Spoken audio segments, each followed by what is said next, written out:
So Stevie B and I, on our channels, Make Music Income and Production Music Academy, not respectively, that was the wrong order, but on our channels, we have both been hinting around in our last few videos that it's time that we just state something plainly and simply. And of course, then discuss it to death for an hour. But that's what we do. The truth, the truth is here on the podcast. It is easy for us to not put out great music every time we create something. It just is. It's simple for us to, not just us, but all of us as composers and producers, to make something that's fine and put it out and hope for the best. And I think stock music hasn't helped things. We'll talk about this, but neither have taxi briefs or other briefs we rush to get done, and we throw these things up, or other quickie music things we make that we feel are fine, so we toss them up there. They're old things we've had on the drive, and so we throw them up there. And hey, no one is more guilty of this than me, the dump truck composer who puts everything into stock, admittedly. And I create a load of music. So, and some of it I don't have time to take to Nashville or to spend more and more hours on, especially since a lot of things I do are very trio based, jazz trio based, or just solo piano based. But the problem is I stop at a certain place and it's good enough. And good enough is the enemy of great. And so today's podcast, Make Music Income podcast, is called Why Good Enough is Not Good Enough to Make Music Income. And this podcast is sponsored, as always, by MakeMusicIncome.com, as well as the Production Music Academy at ProductionMusicAcademy.com.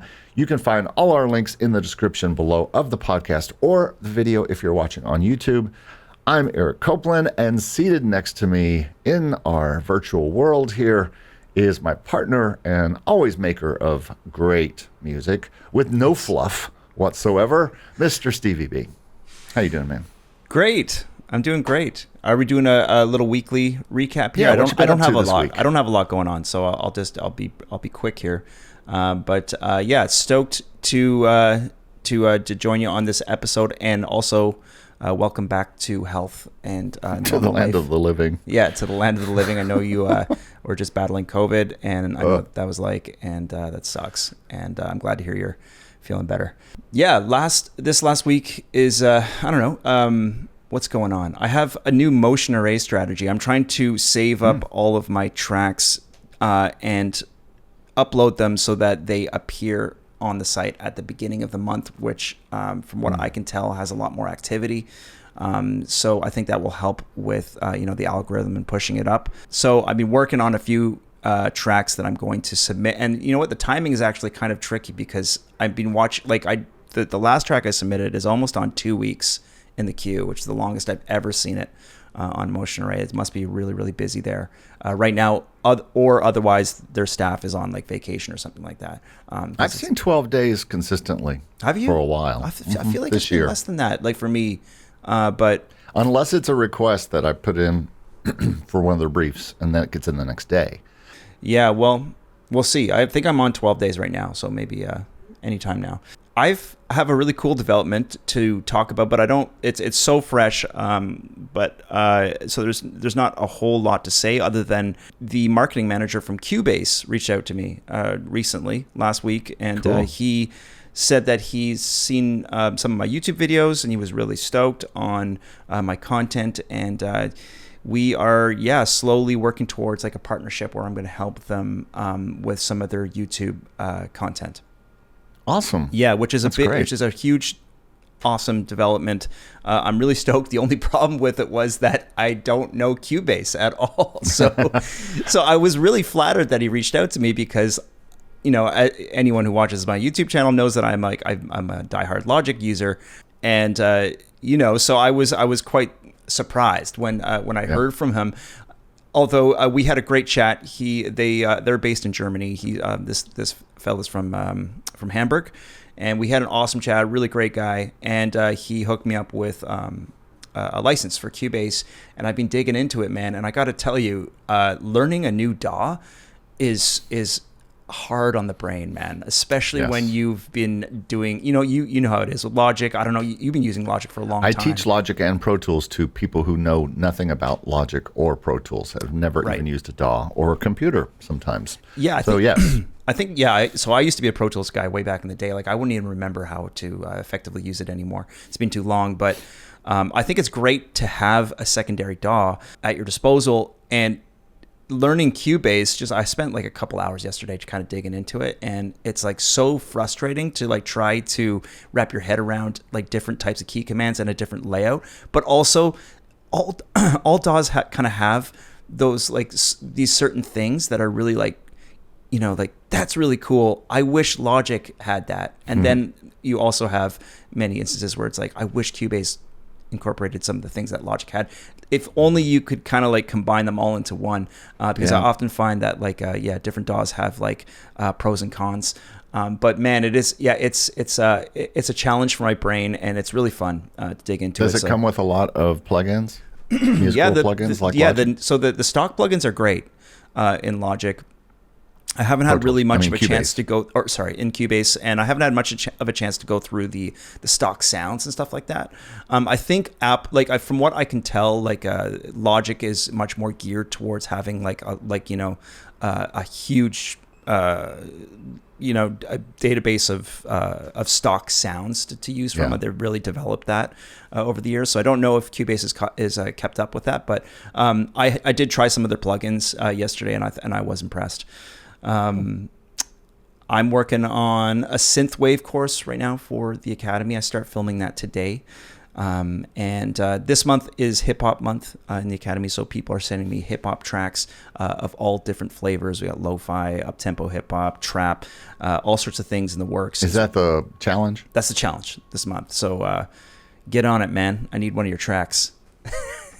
Gotta start my beat. I gotta think of my beat. I just see these crazy lines on my face right now because the sun is beaming in through my blinds. Hey, the sun's out in Canada. The sun's out. The sun has finally come. And there's a ton of new music on my Spotify. If anyone's listening and cares to go check out some of the stuff I've been working on. Basically, all the new stuff has been the tracks that Artlist has been commissioning or buying from me, and you can go listen to that. It's mostly lo-fi stuff right now, but I'm working on some like folky tracks for them at the moment, wrapping that project up. But go hit me up on Spotify if you want to listen to some new music. Now, are you able to put your Motion Array stuff up there too, or is the Motion Array stuff also on Artlist? Like if you make something for Motion Array, can you put that to our list or no? Well, you know what, man? That's actually a good question, because what I've been doing with Motion Array is because it gets so many there's so much potential for downloads. I've been registering the tracks with Content ID in hopes that will be a developing income source down the road. But because they're in Content ID, it makes them ineligible for Artlist. So, got you. Yeah, that makes sense. That's kind of where I'm at. Yeah, so you have to draw a line there. Yeah, I do. Yeah. Decide what's going where. Yeah. Yeah. And just for our viewers out there, and just for my knowledge, do you also put everything you put up to Motion Array up anywhere else? Do you still do Audio Jungle with those, or Pond 5? No, I don't. It's not because I don't want to. It's just a time constraint. I get it. Yeah. I really wish I just had that extra little bit of time to upload to Audio Jungle and Pond 5. Audio Jungle has been completely and utterly dead for me for quite a while now. Me Pond too. 5, I still get some action on Pond 5 every now and then, but Audio Jungle is really You keep everything slowed up down. high on Pond 5? We Pardon me? talked about this yesterday on my live, but Keep everything up. What do you mean? like $50 or $25 bucks? Or no. Where do you keep it?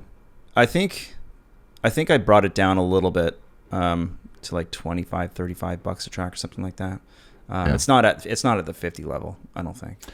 I'm kind of experimenting all over the place. I always do. I find that when I bring it down to $5, I get just about a sale a day.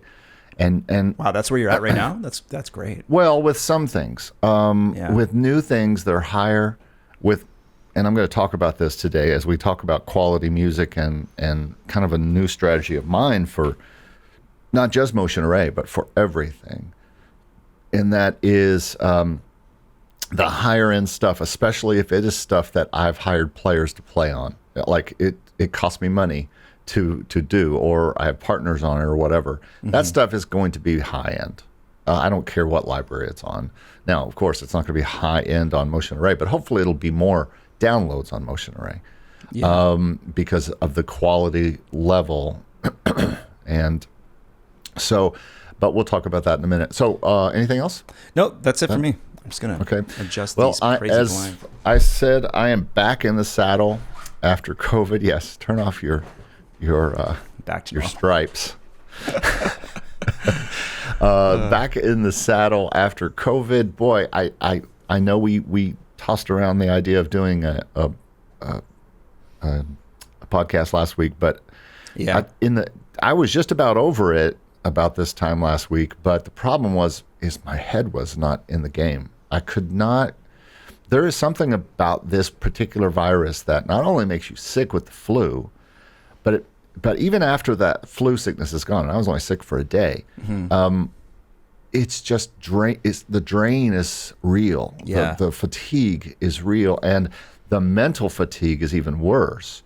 And I also lost my taste and my smell for a few days. Now, luckily, I think because I'm vaccinated and boosted and stuff, that didn't last long. Yeah. I mean, I got it back in about 3 or 4 days, which most people have said, other versions of COVID can be a month before you taste again. Like, the long COVID. No, we cannot have that. No. I live to eat.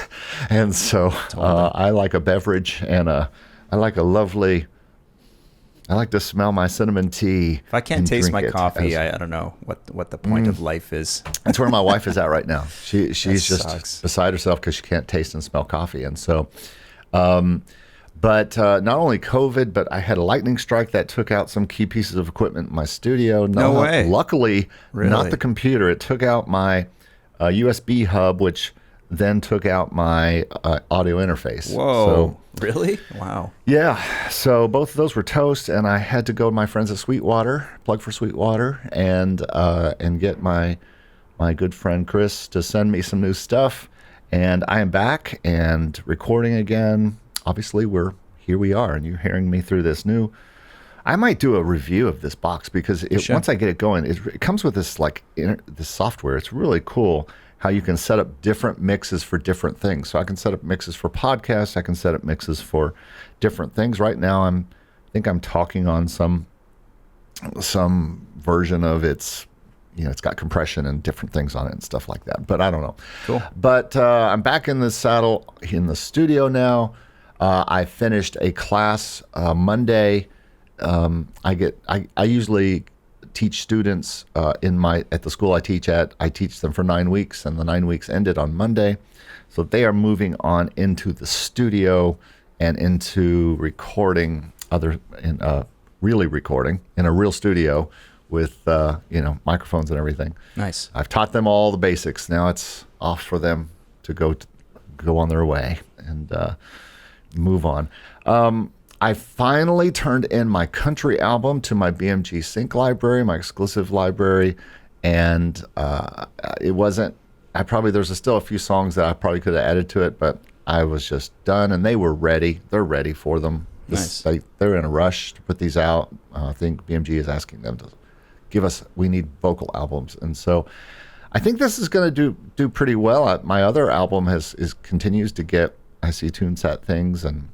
We'll see on the next BMI statement if anything. Is there somewhere where the audience can listen to these tracks that you're coming up with, the country stuff? Not yet. Eventually, they'll be on my Spotify, on Positive Spin Spotify. Okay. And so if you want to listen to any of the stuff that I send to libraries, the higher end stuff, Positive Spin songs, is on Spotify, and cool. You can go listen to that. But I'll be putting these up.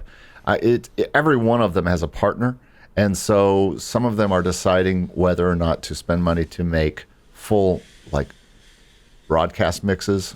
He's making this particular library asked me to send all the Logic files so he can make all the mixes, so he can make different mixes as needed. That's from libraries and stuff like that. Never So been I didn't asked. even Never have been to asked for go. a session file before. That's kind of cool. Well, he's a Logic engineer himself, Right. the library owner, and he says it's just easier to have those there so that any kind of different mix they need for a use, he can quickly make and not have to come back to me, and me have to go back to the engineer. The engineer make the new mix and send it to me and all that kind of stuff. And he doesn't have to deal with stems, and so he can just sit there and remake the whatever he needs. So yeah. So I'm moving on now to Christmas pop songs with vocals. And then I also have pop songs I want to start working on that I've been planning. A lot of things actually have been sitting behind this country album that I've just been focused on getting it done, and so I finally got it done. Nice. I did a good live yesterday, which kind of will lead us into our topic today. It was called "The Good, the Bad, and the Yummy." Yeah, and I didn't get a chance to watch it, but give me the recap. Just put it on the car. It's long, but at least it's long. But it was fun to catch up with everybody. I had 20 or 30 people in the chat and asking questions, and we had a good time. And I ate a Twinkie live on the air. I saw the Twinkie in the thumbnail, and it made me hungry. It said in the description of the video, Eric will eat a Twinkie live.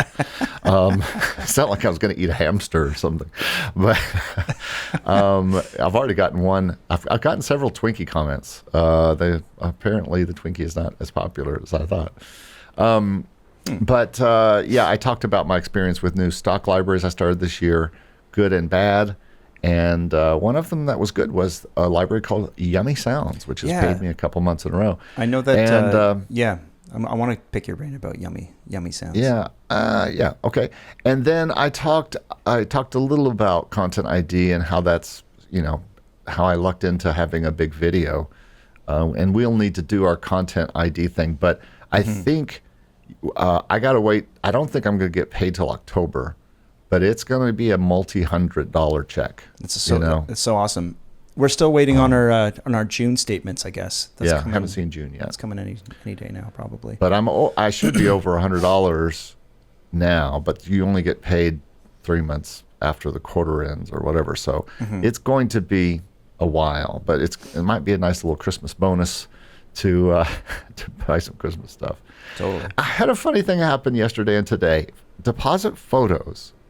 I don't know if you're familiar with them, but this library that I was in last year, another library that's not paid me much of anything. They haven't paid me anything. Supposedly I have $30 and it's a $50 payout. But so I have kind of just paused. They were one of the libraries that got, at the beginning of this year and said, listen, I haven't seen anything happen.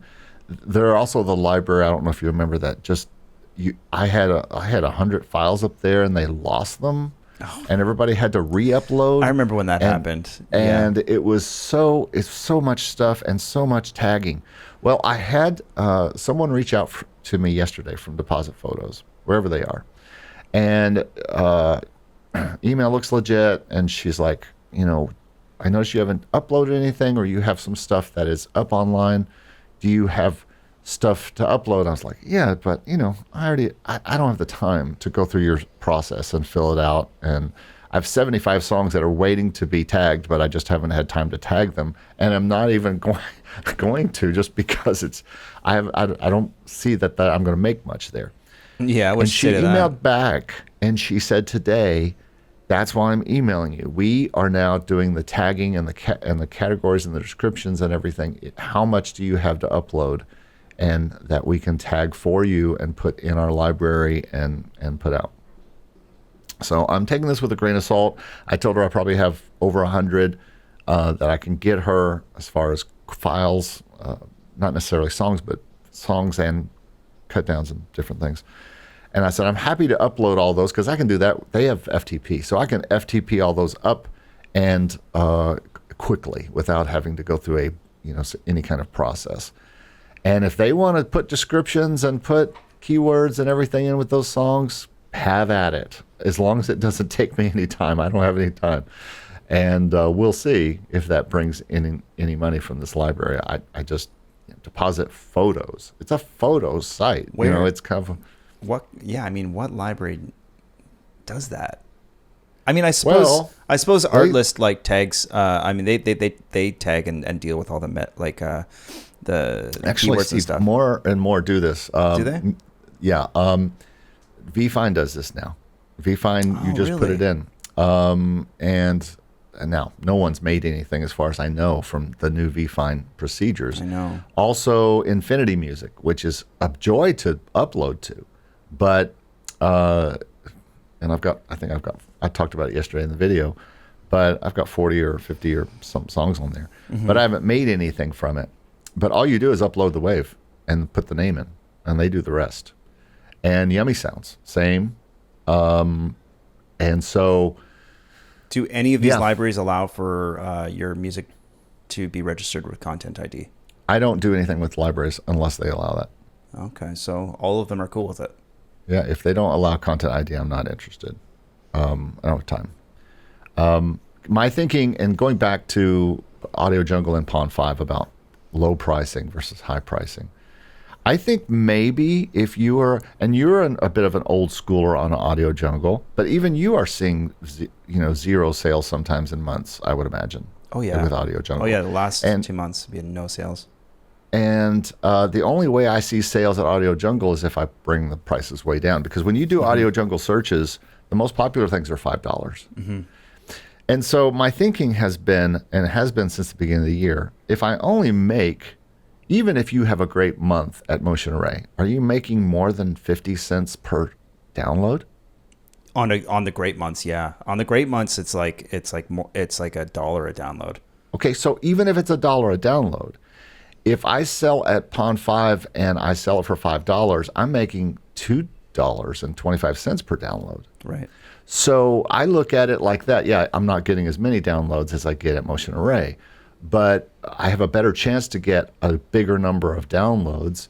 And so you're kind of thinking of it as like a Content ID strategy rather than it's a Content ID strategy. Yeah, I think that makes a lot of sense. If I have 20 sales on Pond 5 at $5 and I make 20 to $40, if I had put everything at 25 to $50 and I had only one sale, I may only make about the same and only have one download that's possible for Content ID versus 20. Mm-hmm. So I think it's a smarter move with these bigger, older libraries, Pond 5 and Audio Jungle, that are now subscription based and or closed to people, to go to do a strategy like that. Now, the Daniels and the people who sold back in the day and made all sorts of money with them, but Daniel doesn't have to worry about Audio Jungle because he's in Envato Elements. Exactly.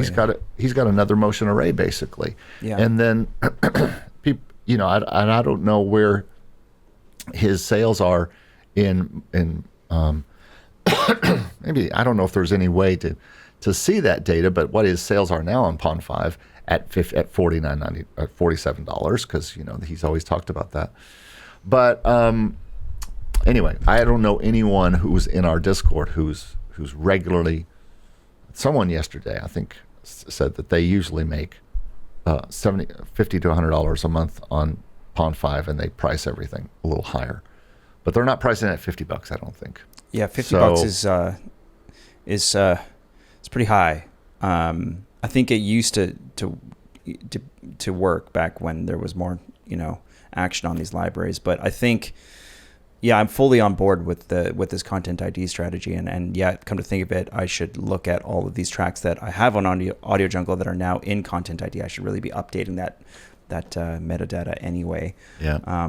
And just lower the price, bring it down to like whatever. I don't really care about Audio Jungle income anyway. I could bring it down to like $5 a track or less. It's like at this point. I look at Pond 5 almost as a portfolio now. I mean, if any sales come up from it, great. But since they don't have an audible Pond 5, you don't hear that anymore when you listen to the songs. They don't have an audible watermark. So it's a great place to send people to hear your royalty-free catalog. Right. Now, Motion Array.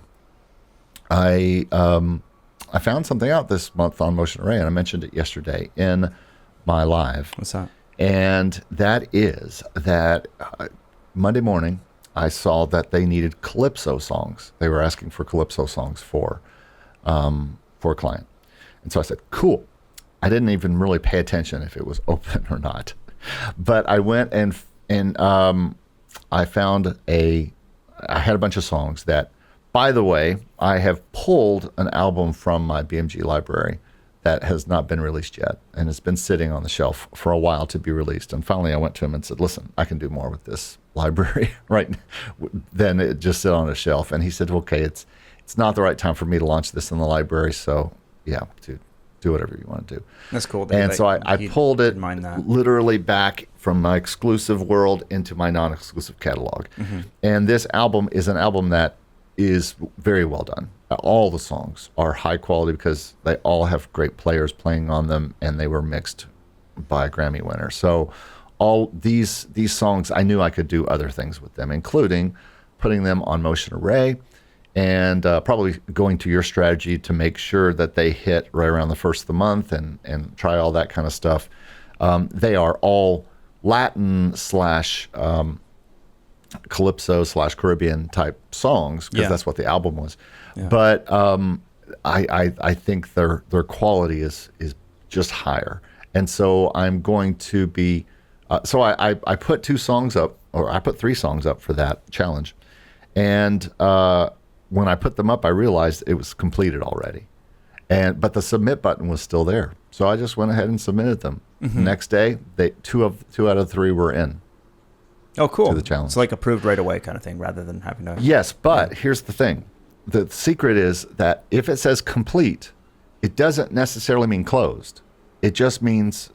like someone has submitted to this. Someone submitted. And there was only one submission in the thing. So I figured I probably had a better chance to get something in there. And as of today, I think there was only 5 or 6 songs, and 2 of mine are in there. I have a few more I'm considering putting up to that. But I kind of want, I don't want to dump into Motion Array really good stuff. Like I have, you don't put, how many do you put up to Motion Array a month? 1 or 2? 1.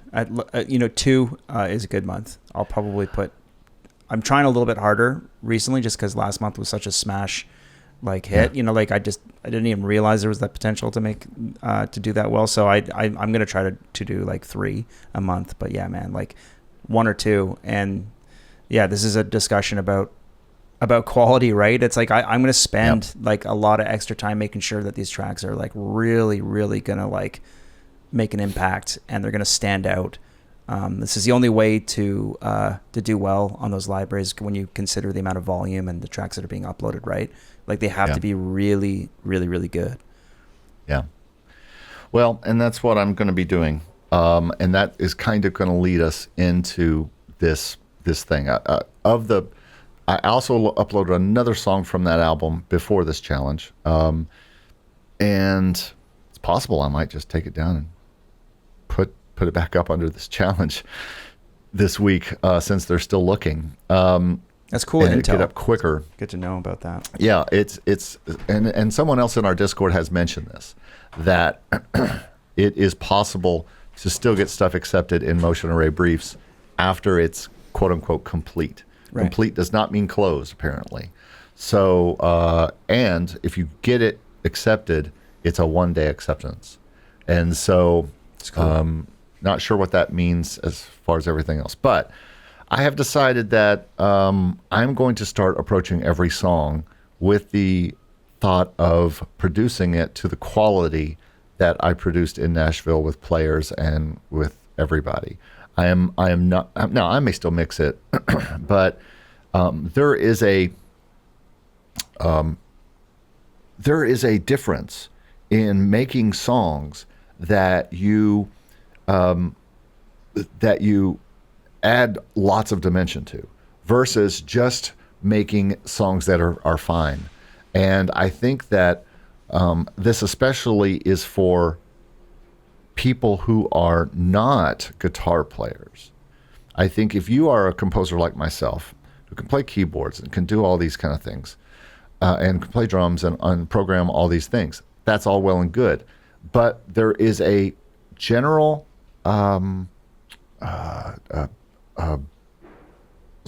lack of dimensionality sometimes for composers like myself who are dealing with program sounds and loops and things like that, versus a lot of the songs that you put out, and you go through this on your videos, that you have a bass line. That bass line is not coming from a software. That bass line is coming from your fingers. And that bass line is a funky bass line that makes that tune a lot of times.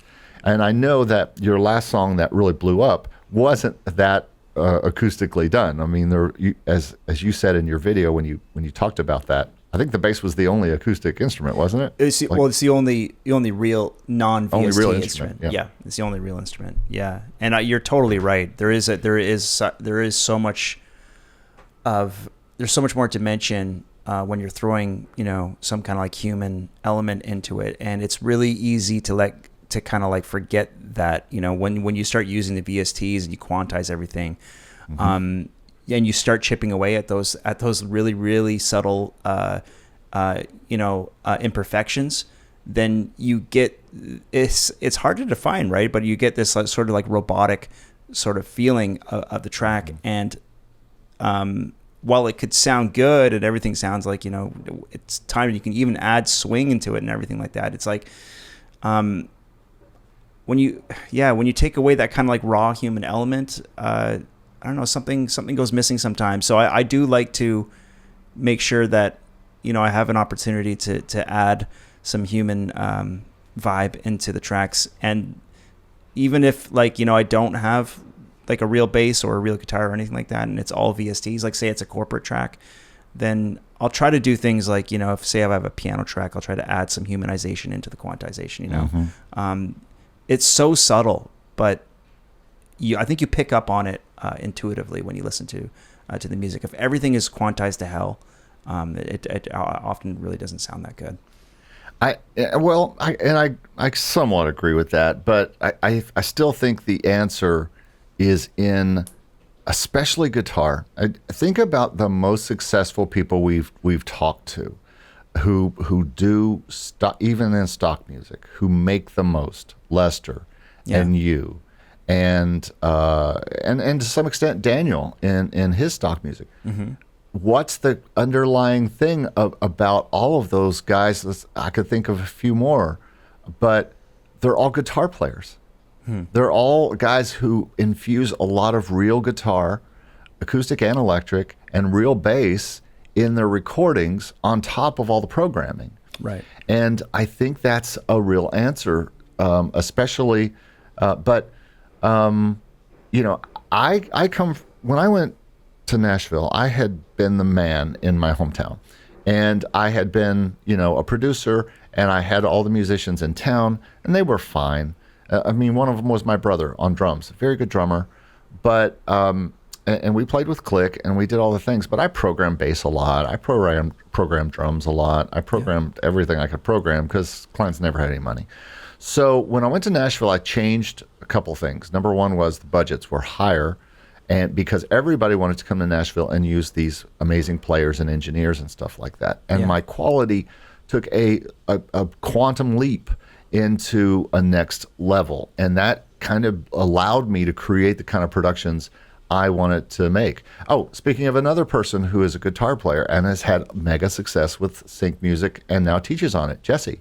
He is a guitarist and a drummer, and he plays a lot of his stuff is played and not necessarily programmed. Now I know he programs drum a lot now, but and maybe he even uses guitar VSTs, but he's more retired than ever now. So he is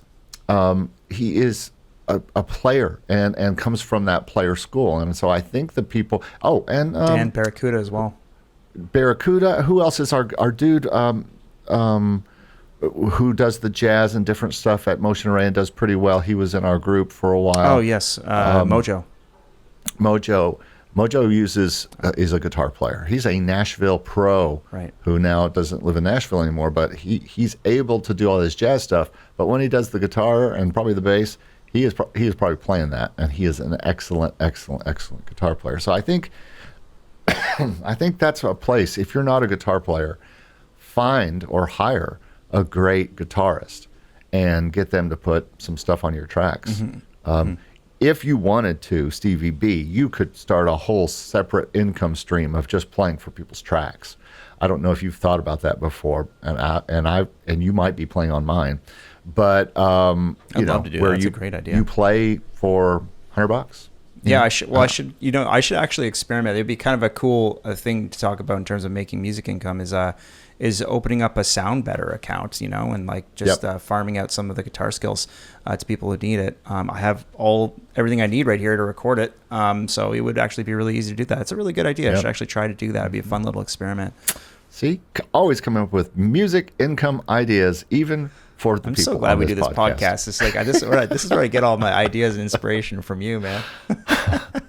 So I've kind of Jesse and I talked about in our video, one of the videos that we did, or one of the interview questions I asked him was, what do you do with people who just can't create really good music? What do you do with them? And he said there's 3 answers. They either have to learn how to do it, they have to there was something else I can't remember. You have to either figure it out, get better. A collab with people that are maybe people better at you at that thing or whatever. Yeah. And then the third thing is quit, which I didn't think was much of an answer. I like that because it's very like his style. It's very Jesse. To be so dry. Just quit. Yeah, maybe this just isn't for you, and you should move on. It's okay. I think like before I forget this thought, like we should say that it's like you don't need to play guitar to make great to be successful with sync music. No, it's like a lot of the tracks that I'm writing that do well in Motion Ray don't have any guitar in them at all. You're using samples and VSTs sometimes. Well, right. I mean, it's guitar. like, some tracks just don't have any guitar, like, at all. Like all this hip hop stuff I write doesn't have any guitar in it, like none. I'm just chopping up samples, okay, well, I suppose like aside from the bass guitar, because that's a guitar, but, they don't, I could program that bass fairly easily and it would be all good. And a lot of hip hop has that like 808 style bass in it anyway. Yeah. I think, a lot of the corporate tracks I write, I don't use real bass. I'll use program bass because it sounds more appropriate for the genre. I spend a lot of time, feeling envious about piano players and I wish that I could play the piano, right? I have to like punch in my chords, bar by bar. And, the people see me do that in my courses. I'm like, bear with me. I gotta find these chords and it's so annoying. But if you are a pianist and not a guitar player, like use that in your tracks and like make sure that you're capturing like real performances in your songs, because I do hear a lot of people write like, stock or sync music licensing tracks with very stiff piano that's like overly quantized. It's not like the velocity is all like even. It's like, no, that's not how piano sounds. You gotta throw some realism into it. Anyway, just wanted to rant about that. Well, and after his 3 options, I said, I have another option. And I said, that is, you need to, it was really kind of an extension of his second answer, which was collab, but I mean really collab. If you have good ideas for songs and you just cannot produce them, that's a possibility that you are just not a music producer and you're not able, and there's no amount of practice or that's going to make you not create maybe amateur sounding things. Then you need to hire somebody. And that's what I've been doing for the past 22 years or more is I just did it this morning. I was just working on a track over here for a guy in South Africa who sent me his song, and he wants a better sounding production of the song. So I do a keyboard and loops version that then I get his approval on, and then I send that to a drummer in Nashville who puts drums on it, and then he sends that. Now I could program those drums, and I could program them pretty well. Yeah. But there's just something different about getting real drums back from a drummer. And then the same thing with bass. I could program bass. I have great bass sounds. I have a beautiful Trillion bass program that is great. And all the other stuff, the Rickenbacker stuff and all the stuff on Native Instruments. And then I send it to guitar after that. And I get levels and many layers of acoustic and electric guitar. And by the time I get all that back, I've got, before I even add any more ear candy or vocals or anything, I've got this very dimensional track of 4 musicians who have played on it already. Yeah. And it is at a level that he can't get in South Africa, or maybe even at Sound Better very easily. I mean, maybe he could, but there's so many. Yeah, you don't have to go. I mean, if you're in a city, for those of you that are in a city, I mean, it's like there's so many players in your city that would be great to connect with. I have a friend here in Vancouver who is a brilliant producer, and he has no musical background whatsoever. He's never learned an instrument. He doesn't know how to play piano, guitar, sing. He doesn't do anything, but he's got a great ear, man. Like a really, really good ear. He knows how to arrange songs. He knows how to make them sound good. He's very good at sound design.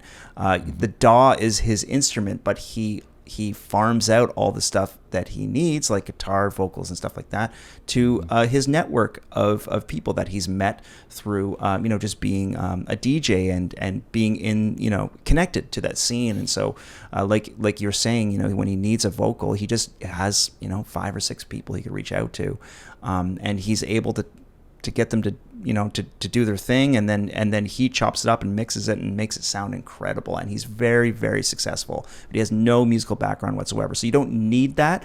That being said, like coming from a musical background, having like experience on an instrument is going to be an asset to anybody who's trying to get into sync licensing. That's for sure. There's no way to deny that. I mean, it's just very important, because you'll have a sense of I think you'll go into the production and licensing game with a sense of like what how song arrangements work, like maybe some basic theory and stuff like that, and which is all like really important.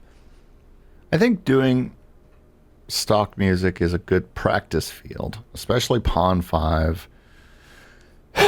Maybe some of these sites like Deposit Photos or Yummy Sounds or whatever.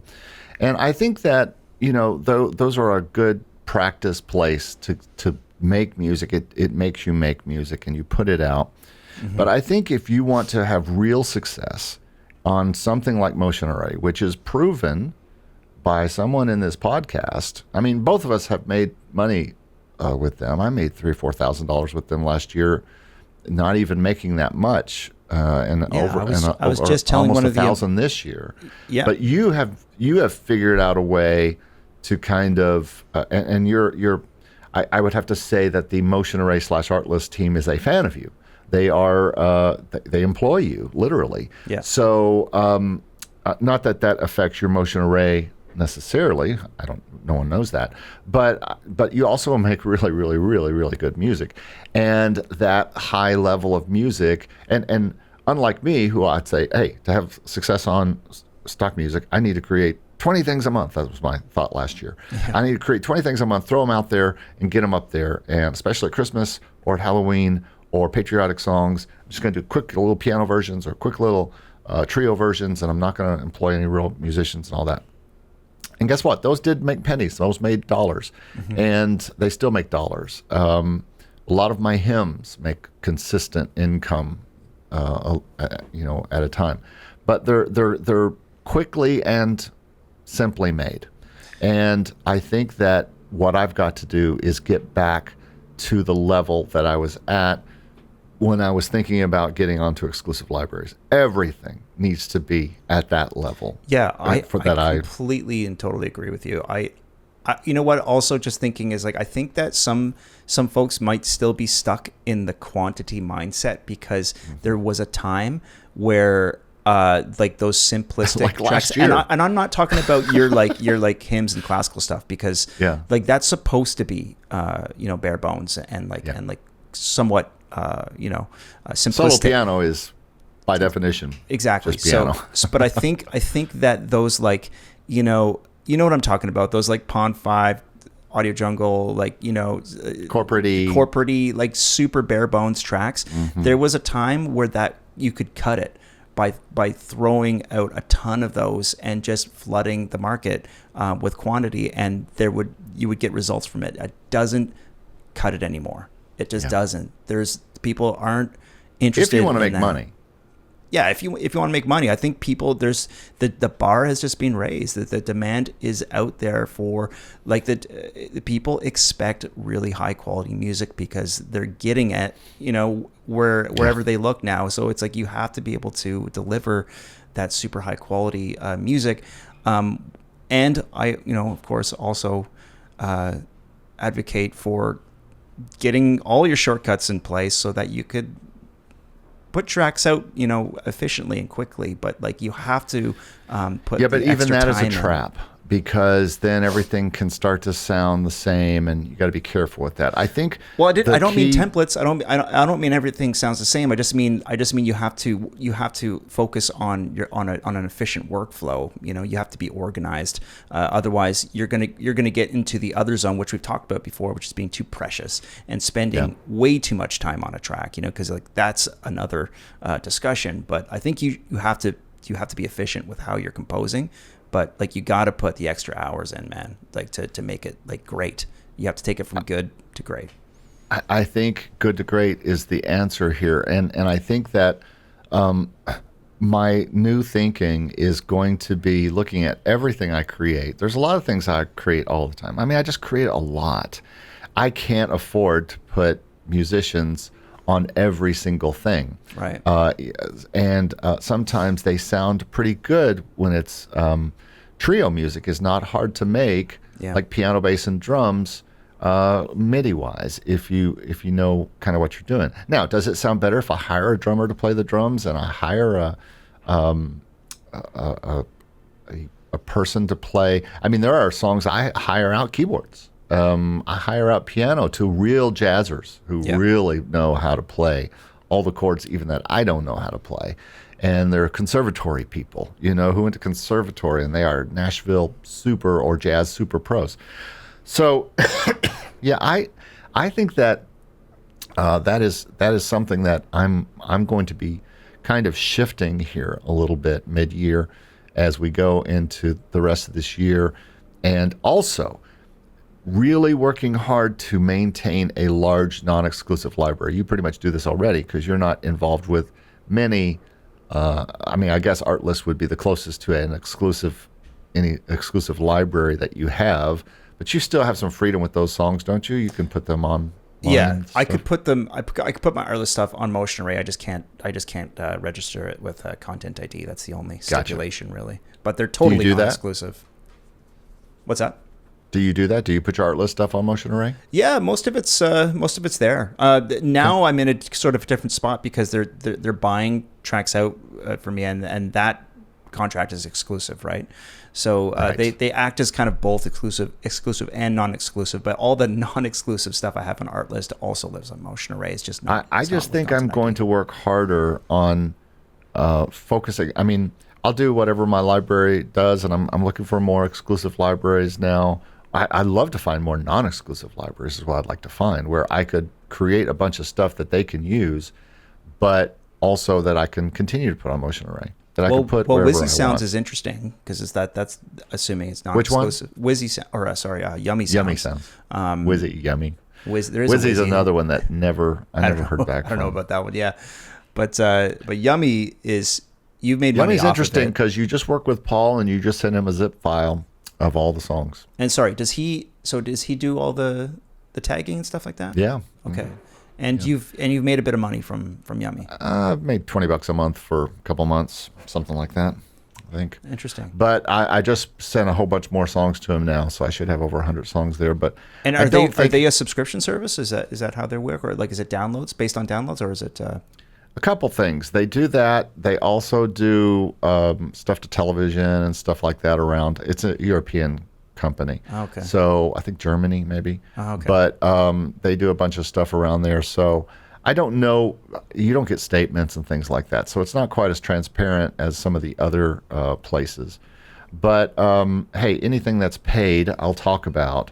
And especially that's paid to me. I mean, like, for instance, Deposit Photos and Dreams Time, let's say. They both supposedly have made money on there. Well, neither one has paid me anything because I haven't reached their payout. Yeah. And so, and it's been a year and a half. So, I'm not talking about them or even fooling around with them anymore. And probably some of these other ones. There's another one I talked about yesterday called Jamendo. Well, I haven't put much up to it because I haven't had any sales there, but I've only got about 15 songs up. But that's because it's got a complicated upload process and artwork that you have to put up, and ISRC code, and all these, at least 5 or 6 pages. Not quite like Song Trader or Audio Sparks. We're not that in depth, but still more in depth than I want to spend on a library until it starts to pay me. Totally. And so Infinity, Yummy Sounds, there's a few other ones that I'm involved with. The Music Case, they're super easy to upload to. Now I haven't had any sales at some of those, but I can quickly upload to them. If I can just drop a file into a place and put the name on it and be done, that's a no-brainer because it takes me 10 seconds. Yeah. So if that ever becomes income, that's great. But I think the answer for me is quality music and focusing similarly in the way that you do, except with my more sync library, exclusive or non-exclusive sync libraries, and non-exclusive libraries like Crucial Music and things like that, and continuing to try to keep a large non-exclusive catalog that's available to people who, like I have a contact in California, and he'll call me and he'll say, hey, you got anything for Christmas? And I was like, yeah, I got these. And I can show him a whole Christmas catalog. Now I've got back my Latin album, so I can say, hey, if you ever need a Latin type song for Caribbean type stuff, here's my Caribbean library. Got that all back, non-exclusive. I can do anything I want with it, including put it on Motion Array or whatever. And I'm not going to dump it all in very quickly. I'm going to put it up song by song over the rest of this year. Cool. And because it's very high quality stuff and vocal stuff, which Motion Array a lot of times like. My highest downloaded thing is a vocal piece, a little vocal song. Yeah. So, I'm starting to throw a little bit of my own vocals, like not like lyrical stuff, but just whoas and like hey, like oohs, that kind of stuff into some of my corporate. Yeah, that sounds good. Folky stuff, and you know what? Anyone can do that. I just tune the vocals using Logic, and it makes it sound pretty good. It's like, and that's a great way. If going back to our discussion earlier about like if do you play an instrument or not? I mean, it's like maybe you're a vocalist. Maybe you can sing a little bit. Use that to your advantage. Do it. Yeah. Well, I hope this has helped. I think I have reached the end of what I wanted to talk about on this as far as my thoughts. Make great music as great as you can. And a lot of people are saying, hey, I'm handicapped. I only can do this or that. Well, we're all handicapped at some spot. Yes. Put a comment in the YouTube if you're watching this on YouTube, or send us an email or whatever, and let us know your thoughts, your frustrations, your thoughts about this, if you agree with us. And now, this isn't for everyone. There are tons of people making great stuff, but I think you need to think about the possibility of collabing. I think you need to think about the possibility of searching Sound Better for people who can play guitar on your productions, maybe. If your stuff isn't good enough and it's getting rejected, and you continue to bang your head against the wall to get better, there might have to be another answer than just watch some videos and hope you get better and wait 5 to 10 years before you get it. You get the thing. Maybe you just never get it, and that's okay. I've worked for clients for 25 years because they just didn't want to fool with having to learn a DAW and having to do all those things, and they wanted to hire a producer or a team or whatever to make those tracks for them, and they spend money on it. But if your goal is to make $2,000 in a month on Motion Array, spending $500 may not be a bad investment, And if you're able to pay someone to help you create great music that then gets lots of downloads and maybe even eventually Content ID money, it's investing in not buying that $1,000 guitar or $1,000 computer to create music, and instead putting that money into working with a producer or great musicians might be a better idea. Yeah, it's definitely an idea. I think about the value you're getting. You don't need to spend thousands of dollars on a great guitar. You can pay me $100 $100. And I'll record some great guitar for you. Just putting it out. You definitely should. This should be something that any of you think about. I am not personally interested right now in doing a lot more production for people. I'm kind of moving away from that into focusing on my productions and educating and different things. But Stevie B is a fantastic guitarist, bass player, programmer, all that kind of stuff. That's why he is making bank at Motion Array and Artlist. And so, give him a lot of business so that he's more busy than he is, because he doesn't have enough to do. I got a time management problem on my hands here. So let's not put it up too much. Let's not put it out there too much. I'm strapped for time, but yeah, you know what? I think in conclusion here, my final thoughts are just, I think it's just I've been preaching quality over quantity for a while now. I think it's important to work efficiently, to get things done, and to have a system in place so that you're not taking forever. But man, I put in the extra effort, man. I sprinkle a little bit of extra whatever onto each and every one of my tracks these days, and that little extra effort goes a long way, man. It goes a long way, and it's not just about the tracks I'm uploading to music libraries and stuff. Like if I get a new client for like a scoring gig or whatever, man, like I will go above and beyond what I've been asked to do. I will give them multiple versions. I'll give them options. It's just like, these are the kinds of things that people remember. You want to get the call back the second time around. You want to get the next gig. Put in the extra effort. Trust me, it's worth it. It will pay off. Yeah. And with that note, ladies and gentlemen, we are going to sign off for today. Thanks so much for listening to the Make Music Income podcast and our video here. Please leave comments below if you're watching on YouTube, and get in touch with us through any of our sites that are in the description below of the podcast or the YouTube. And just thanks so much for being part of our channel. We really appreciate it. And Steve, have a great week, man. You too. See you guys. Take care. See you guys. Bye. Bye-bye.